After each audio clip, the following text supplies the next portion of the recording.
Boa noite. No ar, mais um programa Arcanos Celestes, uma série inédita na televisão brasileira que visa divulgar a obra do cientista, filósofo e teólogo Emanuel Swedenborg, revelador das doutrinas celestes. Esse programa vai ao ar todas as terças-feiras, às 19 horas, pelo canal 5 da NET e 72 da TVA. E pode ser acessado também pelo cwbtv.net e pelo arcanocelestes.com. As perguntas podem ser enviadas para o nosso e-mail de contato, que é o arcanocelestes@gmail.com, e os livros podem ser solicitados pelo telefone 3027-4741. Na noite de hoje, nós falaremos sobre o homem interno e o homem externo. E para ilustrar esse programa, nós usaremos um vídeo, que vai ser passado em duas partes no programa de hoje e no próximo programa da semana que vem. Esse vídeo foi elaborado por André Figueiredo, lá do Rio de Janeiro, e ele aborda um capítulo do livro A Nova Jerusalém e Sua Doutrina Celestes. Então, eu pediria que o pessoal da produção da CWB-TV pudesse passar o vídeo, por favor. Do homem interno e do homem externo. Capítulo da obra A Nova Jerusalém e a Sua Doutrina Celeste, por Emanuel Swedenborg. O homem foi criado de tal sorte que ele está ao mesmo tempo no mundo espiritual e no mundo natural. O mundo espiritual é onde estão os anjos e o mundo natural onde estão os homens. E como o homem foi criado assim, é por isso que lhe foi dado um interno e um externo. Um interno pelo qual está no mundo espiritual, um externo pelo qual está no mundo natural. Seu interno é o que se chama homem interno e o seu externo é o que se chama homem externo.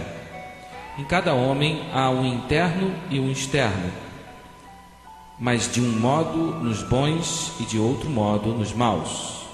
O interno nos bons está no céu e na luz do céu, e o externo está no mundo e na luz do mundo. E esta luz neles é esclarecida pela luz do céu.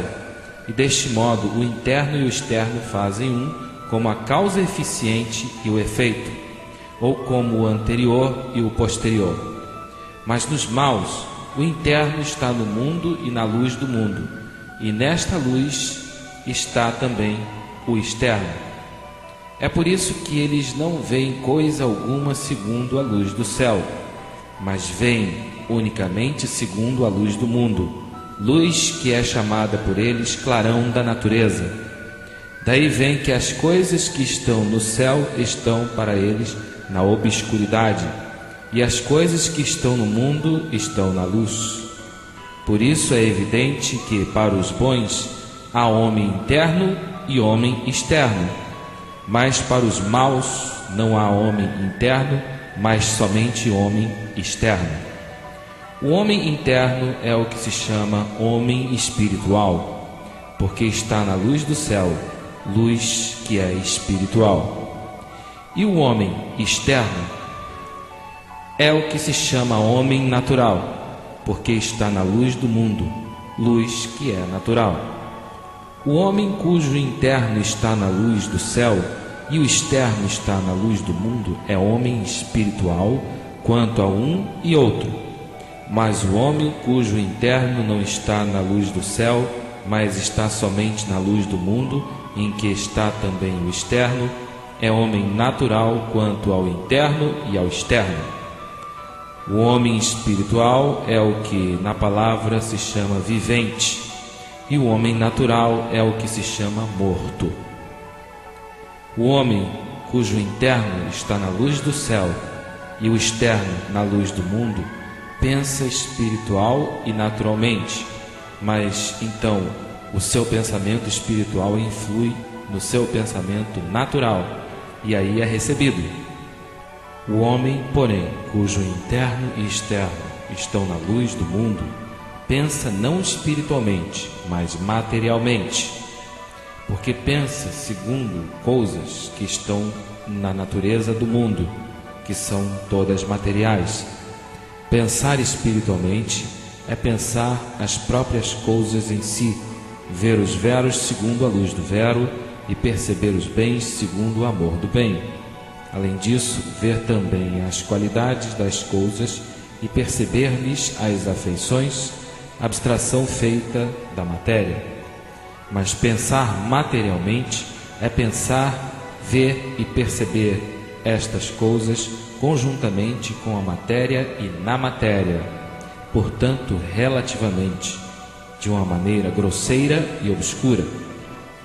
O homem interno espiritual, considerado em si mesmo, é um anjo do céu, e mesmo enquanto vive no corpo, está em sociedade com os anjos, ainda que então não o saiba.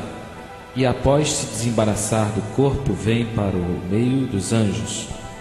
Mas o homem interno puramente natural, considerado em si mesmo, é um espírito e não um anjo.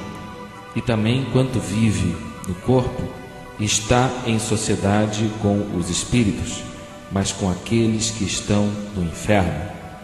E após se desembaraçar do corpo, vem também para o meio deles.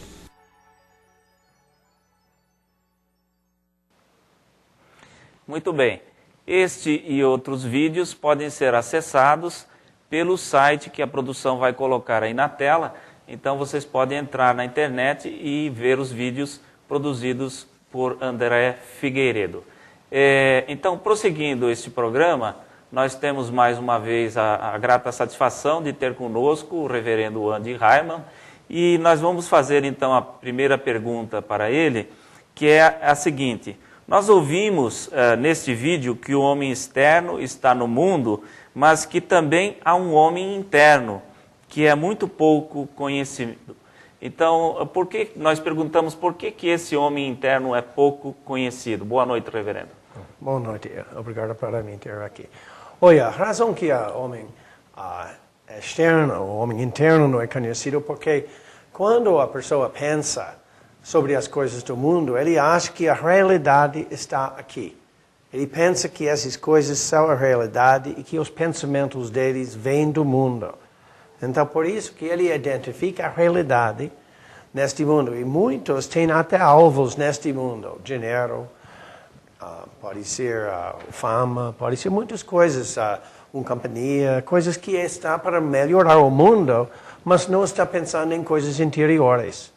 Então, porque o foco dele está nas coisas externas, o interno dele, que existe lá dentro dele, também está no foco das mesmas coisas. Então, ele não vejo uma distinção entre um e outro pensamento. E muitas vezes ele está levado pelos prazeres. Ele quer beber muito, talvez, e nem quer pensar. Então, quando mais que o homem é ligado deste mundo, e menos que ele reflete e tudo, então ele pensa que este mundo é tudo, e que é mesmo, tem muitas pessoas que acham que pensamento é só a atividade do cérebro. Então, por isso que ele nem sabe que existe esse homem interno dentro dele. Mas realmente existe, que é esse homem espiritual. Nós temos dentro do nosso próprio espírito e alma. Muitas pessoas pensam que o cérebro é que pensa. Seria isso? Uhum. Até aqui, porque o cérebro é como um lugar onde o pensamento cai no corpo. Porque o homem externo é ligado muito ao corpo próprio. Então, quando você toca uma coisa, você se sente, esse é o homem externo sentindo. E o homem interno pode prestar atenção ou não. Porque tem muita coisa que você sente e você está pensando em outra coisa. Mas por isso ele acha, porque o cérebro acha que você pode fazer experimentos e você vai ver que o parte do ver está aqui, parte do ver na outra parte, paladar fica na outra parte. Então, eles vejam que as coisas do próprio pensamento caem em partes do cérebro. Mas eles não sabem que isso é como a coisa, um filme cai na tela. Um receptáculo e não a origem do pensamento mesmo. Isso mesmo. É. Uhum. E então, outra pergunta para você é, Se neste caso o homem interno é tão semelhante ao homem externo, quando o homem é ligado ao mundo, como esse homem mundano pode notar que existe um homem interno? Exatamente. As doutrinas celestes explicam isso de uma forma que, como o homem tem o homem interno e o externo, ele tem também a possibilidade de ter um pensamento superior, que seria o pensamento interno dele, né?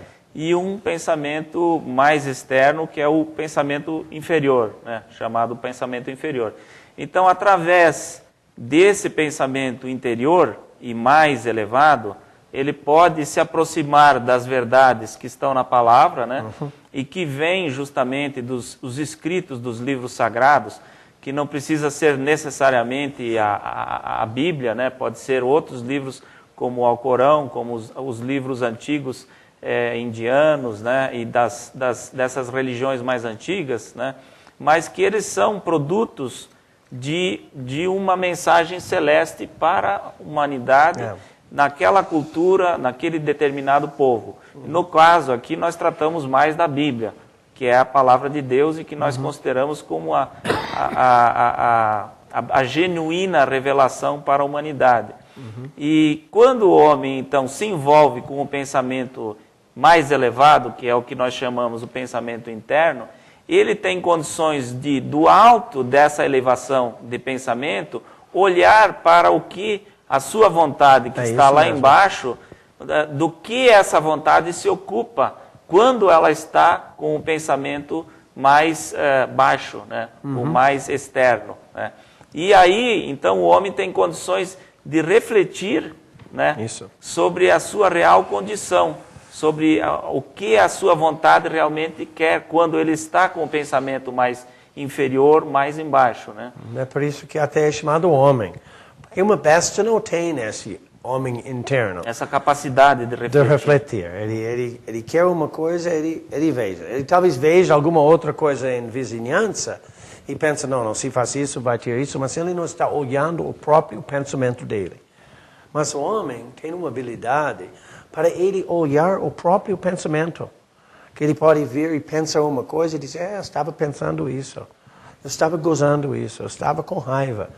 O animal não tem essa habilidade. Então, por isso é chamado homem interno. E desde que o homem externo pode ser na imagem do homem interno, é chamado também homem, porque é coisa humana, uma coisa realmente humana que liga ao corpo humano. Então, esses dois são chamados homem interno e homem externo. E não o ego interno, o ego externo, porque isso é identidade, mas é uma coisa completa. Até que os antigos chamou esse homem, por causa ele teve essa parte de cima do céu e a parte de baixo do mundo, chamou ele o microcosmo, que você vai encontrar nas filosofias antigas, não é? Ou seja, dentro do próprio homem existe uma imagem de tudo que há no cosmos, seria isso? Isso mesmo. Então, tudo está na forma humana, pode ver. Até que você veja várias coisas na natureza, eles dão nomes, cabeça, braço, pé, não é? Pé da alface, coisas assim, porque tudo tem uma imagem, mas o homem mesmo está na imagem principal. É o centro de todas as coisas que são nomeadas no universo. Inclusive na palavra, que é a Bíblia, né? Existe muita referência em relação por exemplo, o tabernáculo, né? Ele tem muitas coisas que são relacionadas, referenciadas no corpo humano, seria isso? Isso mesmo. A própria palavra chama de costelos da arca, que chama do ombros. Muitas vezes a tradução não mostra, mas na língua original tem essas partes humanas. Mas então, essas duas partes, é como se você tem dentro de si uma imagem do céu e uma imagem do mundo. Porque o homem externo é feito, disse na doutrina, na imagem do mundo, enquanto o interno é feito na imagem do céu. E esses dois ficam juntos dentro do próprio homem.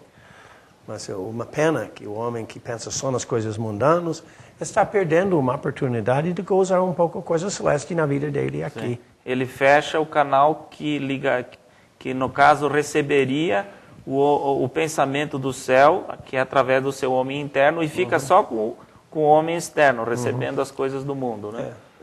Alguns fecham porque eles confirmam-se que isso só. Uma pessoa simples, uma pessoa que crê em Deus e faz bem, ele não entende tudo isso, mas ele não fecha. A porta ainda pode ser aberta mais tarde por ele. Mas uma pessoa que confirme que não existe nada além deste mundo, ele está fechando essa porta. Certo. E como nós podemos levar o nosso homem interno a pensar além das coisas do mundo? É uma boa pergunta. Tem uma passagem, até o Senhor falou isso do Sermão da Montanha, Mateus 6, que fala sobre o tesouro do homem. E fala assim, não ajuntais tesouros na terra, onde a traça e a ferrugem tudo consomem, e onde os ladrões minam e roubam. Mas ajuntai tesouros no céu, onde nem a traça, nem a ferrugem consomem, e onde ladrões não minam nem roubam. Porque onde estiver o vosso tesouro, aí está também o vosso coração. Então, o jeito de sair do pensamento simplesmente mundano é elevar a mente e olhar nas coisas em volta dele, alvos que são além deste mundo. Claro, é o amor. Não é? Quando você tem filhos, não pensa só nos filhos como ser doutor, advogado, pessoa famosa, não é? Eles podem pensar no filho como sendo um homem de bom caráter. E que é um filho feliz porque ele tem um pai e mãe que ama dele. Então isso é uma coisa celeste na vida, que pode ser dentro da família. Mas se ele tem alvos que são simplesmente mundanos, o que aconteceria? Não é? Ele vai cair nesta coisa, ele só vai pensar no mundo. Como se o mundo é a única coisa que existe. Ele vai ficar ansioso sobre dinheiro no dia, comida, coisas que faltam para ele neste mundo. Enquanto uma pessoa pobre, que tem um trabalho simples, leva dinheiro suficiente de comer, fica satisfeito com isso, ele olha na sua família a coisas importantes. Se a criança é bem criada, não é? Se a criança está com alguma alegria dentro do coração, que ele sabe de fazer oração, que ele sabe de obedecer, que ele tem uma ideia de ajudar outra pessoa. Então, se nós mudamos nossos alvos, nossas finalidades para coisas mais celestes, para coisas mais, como dizer, mais humanas realmente. Então, o homem interno começa a subir, começa a pegar um pouco luz celeste, porque essas coisas são coisas celestes. E quando a pessoa quer ajudar o próximo, por amor ao próximo, não porque ele vai dar uma coisa de volta. Ou ele quer obedecer a Deus porque ele ama Deus. Então, essas coisas abrem a mente. Ele eleva o homem interno. E realmente, o homem interno já está lá dentro. É só que o olho do homem interno começa a virar para cima. Então, ele se torna um homem mais interno.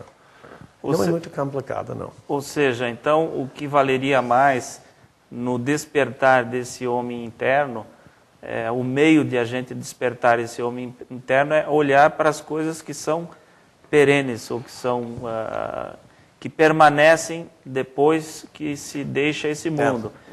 As coisas do caráter, as coisas que estão relacionadas à honestidade, à decência, à dignidade, à ética, à honra, né? E não tanto as coisas que são perecíveis, né? Ou seja, simplesmente adquirir coisas, ter coisas, né? Não é tanto ter, mas o ser. Embora que se precise e se possa ter e se deva ter coisas, né? Isso mesmo. Mas elas não devem ser o objeto final do nosso pensamento, né? Seria isso, né?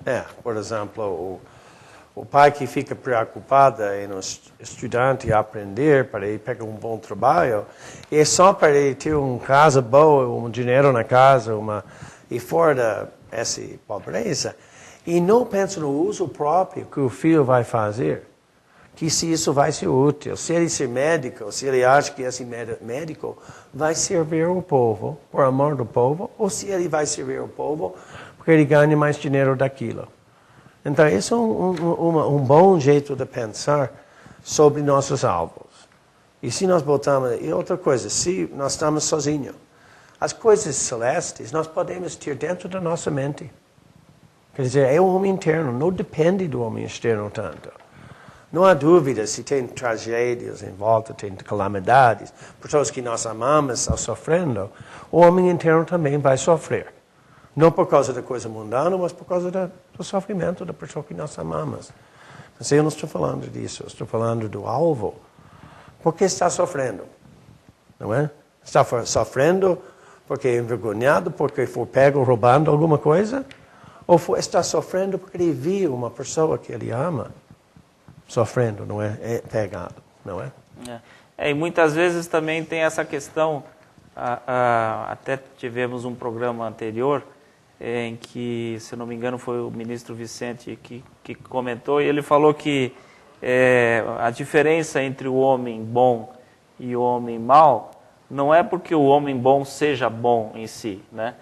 Mas é porque quando ele faz uma coisa errada, ele se arrepende. Ele sente uma dor no coração e isso toca ele e faz com que ele reflita e não procure não repetir aquele erro, né? E a pessoa que é má, né, ela não se importa, né, ela faz o mal e aquilo não tem importância nenhuma, né? Exatamente, porque ele sofre porque agora que a gente vai pensar nele. Mas o homem com humildade é envergonhado porque ele vai dizer, que Deus vai me pensar? O que a pessoa que me ama vai pensar? Não é? Não que o mundo vai pensar. Assim a gente pode ver isso. Mas então é importante isso. Então, outra pergunta pode ser, se o homem interno, então, depois que eleva o pensamento inferior para o pensamento superior, ele começa a ter esses alvos do céu, encontra-se no mundo espiritual, porque ele está agora vivendo no homem interno, que é no nível celeste, até que ele pode ser um anjo lá dentro. Porque então ele não percebe a presença dos anjos e dos bons espíritos em volta dele. É que, na verdade, apesar dele estar ligado com o mundo espiritual e muitas vezes estar muito próximo de uma sociedade celeste, né, ou de bons espíritos, ele não consegue ver propriamente esses anjos e esses bons espíritos porque há muitos atrativos no mundo e ele está muito ligado com essas coisas do mundo mesmo. E como ele está no mundo, ele precisa cumprir, ele tem uma função social para cumprir nesse mundo. Ele tem uma utilidade e ele deve justamente se dedicar e se preocupar em ter uma vida boa nesse mundo. Porque se ele fizer dessa forma, se ele amar o seu semelhante, todas as coisas que ele fizer para o seu semelhante, ele fizer como se ele estivesse fazendo para si mesmo, ou seja, amando o seu próximo, né, e por extensão amando a Deus, né, ele vai então ter um futuro bom no mundo espiritual, né? Até que disse Jesus, quando estava orando para seus discípulos, que ele não orou que eles sejam tirados do mundo, que eles estavam no mundo, mas que eles não sejam do mundo, que eles não teve alvos mundanos, sabendo que vai ser perseguido no mundo, mas ele não quis que eles saíssem do mundo. Certo. Ele quis que eles vivem no mundo prestando serviços celestes. Então, o que é bom nesse caso, que o homem interno pode ser um anjo, mas ele está ainda com foco nas coisas externas, mas não no sentido que eles são alvo, mas que são os meios próprios. Né? Que ele pode ver, o próximo está lá, o médico que quer realmente ajudar as pessoas que vêm para ele, que ele vai fazer se ele está em meditação, chega uma paciente, não uma cliente, ele fica lá, não, eu estou meditando. Ele está preocupado em ajudar outras. Ele precisa se concentrar no propósito do mundo, né? Porque ele está no mundo e ele precisa cumprir as suas tarefas no mundo, mas sempre visando o mundo futuro, no caso, né? Que é o verdadeiro, que é o reino dos céus mesmo, né?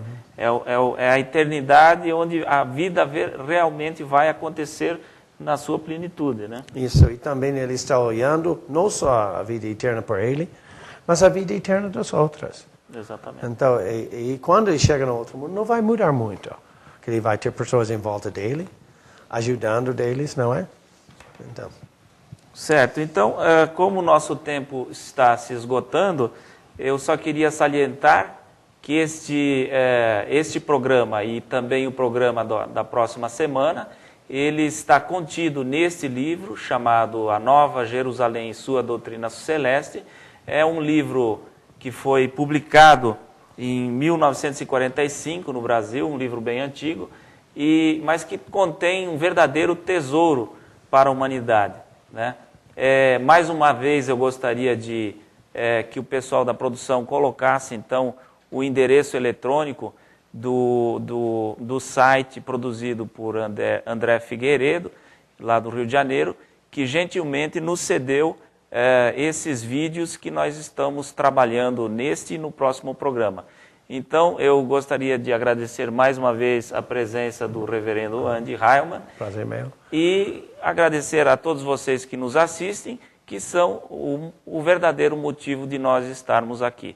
Uma boa noite a todos, com a graça de nosso Senhor Jesus Cristo. Amém.